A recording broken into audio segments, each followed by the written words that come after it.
Hello friends, welcome back once again to an interesting session of Nifty Bank Nifty। अब यहाँ पे देखोगे तो कल यानी कि लास्ट वीक जैसे एनालिसिस किया था एग्जैक्टली वैसे ही मार्केट अभी भी रेंज बाउंड है। इसका मतलब क्या है? तो ना ही मार्केट 22,250 के ऊपर जा रहा है, ना ही मार्केट नीचे आ रहा है। और हमें पता है कि इसके ऊपर जब जाएगा तो हमें कुछ अच्छे खासे ऊपर के पॉइंट्स मिलेंगे, इसके नीचे आएगा तो हमें अच्छे खासे नीचे के पॉइंट्स मिलेंगे। बट अगले 1 या 2 दिन मार्केट ने ठान ली है कि मार्केट साइडवेज कंसोलिडेशन करने वाला है। अब ये अगर झूठ लग रहा है या मैं अब कह रहा हूं ऐसे आपको लग रहा है तो आप कुछ भी मत करना। जो फ्राइडे इवनिंग को एनालिसिस डाला है, जो यही चैनल पे आपको मिल जाएगा, उसे ओपन करके देख लेना, आपको यही चीज दिखाई देगी। तो आप में से कितने ऐसे लोग हैं जो मानते हैं कि यही कहा गया था कि ये जब तक रेंज में है तब तक बड़ी मूव नहीं आएगी और ऊपर के लिए 200 या नीचे के लिए 200 पॉइंट्स हम नहीं कमा सकते। अब यहां तक तो हमने देख लिया, बट अब हमें देखना है कि क्या ये जो ब्रेकआउट या ब्रेकडाउन है ये कल आने वाला है कि नहीं। ये इंपॉर्टेंट सवाल का मैं आपको जवाब देने वाला हूं। बट उससे पहले मैं आपको एक रिक्वेस्ट करूंगा, अगर आप पहले बार ये चैनल पे आए हो तो चैनल को सब्सक्राइब, बेल बटन को हिट, वीडियो को लाइक करना मत भूलना। And at the same time अगर आपको इसका ही एनालिसिस इंट्रा डे में चाहिए तो आप क्या करोगे, डिस्क्रिप्शन में जो व्हाट्सएप कम्युनिटी की लिंक है उसे क्लिक करके आप हमारे फैमिली के साथ जुड़ सकते हो। आज टू बी हॉनेस्ट ज़्यादा एनालिसिस हमने नहीं किया क्योंकि हमें पता था कि मार्केट साइडवेज है, अननेसेसरीली छोटे छोटे चीज़ों के कारण गड़बड़ हो सकती है। अब थोड़ा सा देखेंगे हम कि कुछ न्यूज़ ऐसे है क्या जिस पे हम ध्यान दे सके। तो यहाँ पे अगर आप देखोगे ना, सबसे पहले टाटा स्टील का शेयर्स न्यूज़ में है। क्यों न्यूज़ में है? Due to heavy volumes and multiple large deals buoyed by China's robust industrial output growth. अगर चाइना में ग्रोथ है तो डेफिनेटली स्टील की डिमांड है।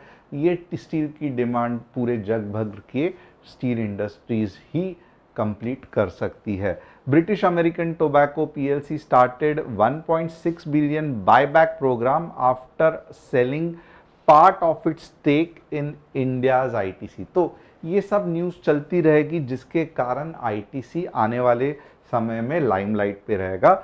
जेंसॉल engineering on today announce setting up 160 megawatt solar power project at Bhavnagar in Gujarat at a cost of 128 crore. तो solar projects पे बहुत ज़्यादा ट्रैक्शन है, हमें यहाँ पे पता चलता है। अब ये तो हो गया अब तक की ताज़ा खबरें। आप पूछोगे कि कल कैसे मार्केट रिएक्ट करने वाला है, प्लीज़ हमें बता दो। तो आप देखोगे यहाँ पे कुछ चीज़ है जो कल का एनालिसिस में मैं आपको बताना चाहता हूँ। ये अगर आप आवरली चार्ट में एनालिसिस ओपन करोगे ना तो एक चीज़ यहाँ पे ध्यान देने जैसी है। मार्केट चलो डेली में जोन में है, बट अगर आप आवरली में मार्केट को कैच करने को देखोगे तो यहाँ पे कुछ चीज़ डेफिनेटली आपको ध्यान देना है।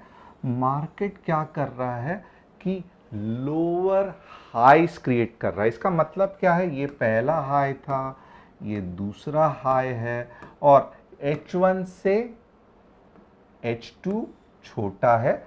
अब मे बी ऐसा हो सकता है कि कल वापस मार्केट गैप अप हो जाए। तो मेरे हिसाब से चलो मार्केट 22,150 के आसपास ओपन हो गया, बट उसके बाद अगर आपको 15 मिनट्स में या आवरली में कुछ पावरफुल सेल ऑफ कैंडल दिखती है तो एक चीज़ याद रखना कि बहुत ज़्यादा चांसेस है कि मार्केट वापस 21,920 तक आ सकता है।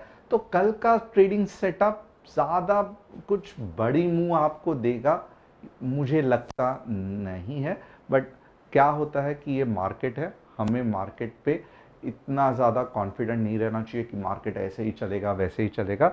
हमें हमारे कंसेप्ट्स पे ध्यान देने चाहिए। कंसेप्ट क्या है कि मार्केट को देखो फिलहाल तो नीचे ही आना है एटलीस्ट 21,920 के आसपास, बट अब ये कौन कितने पावर के साथ नीचे आएगा ये डिसाइड करेगा कि 21,920 टूट के 21,800 आएगा कि नहीं। मैं यहाँ पे लिख के भी दूंगा, क्यों? ताकि अगर ऐसा ही हो तो मैं रील इस पे बना सकूं।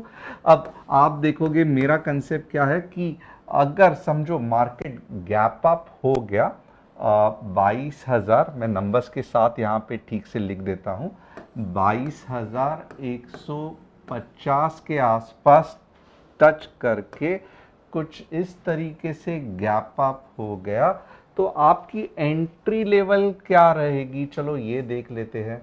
आपकी जो एंट्री लेवल रहेगी ना, ये रहेगी लगभग 22,050, और ये इतनी पावरफुल कैंडल होनी चाहिए कि ये एक शॉट में अगर आपको 21,920 के आसपास लेके जाए, बहुत बड़ी रेड कैंडल, तो उसके बाद में आप देखोगे तो 21,800 के आसपास आने के चांसेस है। बट आप फिर भी देखोगे ये भी एक अच्छा ट्रेडिंग पॉइंट है, जहां पे 22,050 के बाद आप 21,930 से लेके 920, यानी कि आफ्टर 22,050 यू कैन एक्सपेक्ट 21,930 से लेके 920 your first target, and after that the super move you can expect up to 21,800. Super move by the word itself occurrence is rare, so you have to be very careful. This may happen, quite high chances are there that this may happen tomorrow, कि बहुत ज़्यादा chances है कि 22,050 को market नीचे जाके 21,920 जा सके। अब ऊपर के साइड पे आप बोलोगे कि चलो आप ऊपर के साइड में इतना क्यों नहीं ध्यान दे रहे हो? चलो ऊपर के साइड में भी मैं ध्यान देता हूं कि यहां पे अगर आप देखोगे ना तो 22,130 के ऊपर, 22,130 के ऊपर अगर आवरली क्लोजिंग है तो ये जाके लेकी मुझे 22,200।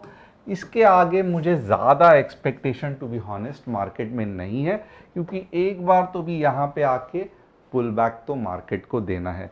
तो एक है ना, ये भी जो पॉसिबिलिटी है इसकी 30% पॉसिबिलिटी है कि मार्केट 22,000 से 130 तक जाएगा और फिर चाहिए तो नीचे आएगा। बट हमें क्या करना है? हमें कंसेप्ट को फॉलो करना है। अगर 22,130 1 आवरली क्लोजिंग आपका नेक्स्ट टारगेट होगा 22,200, और अगर 22,050 1 आवर क्लोजिंग आपका टारगेट होगा 21,920।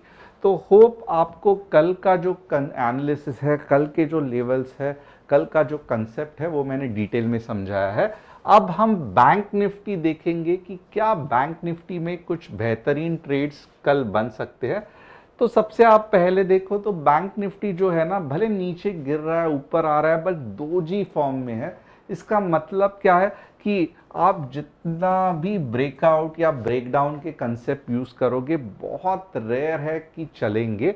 But at the same time मैं आपको यहाँ पे ये भी बता सकता हूँ कि आप अगर बैंक निफ्टी को 46K के नीचे देखते हो तो बहुत ज़्यादा चांसेस है कि आपको 45,700 तक का मूव मिल सकता है।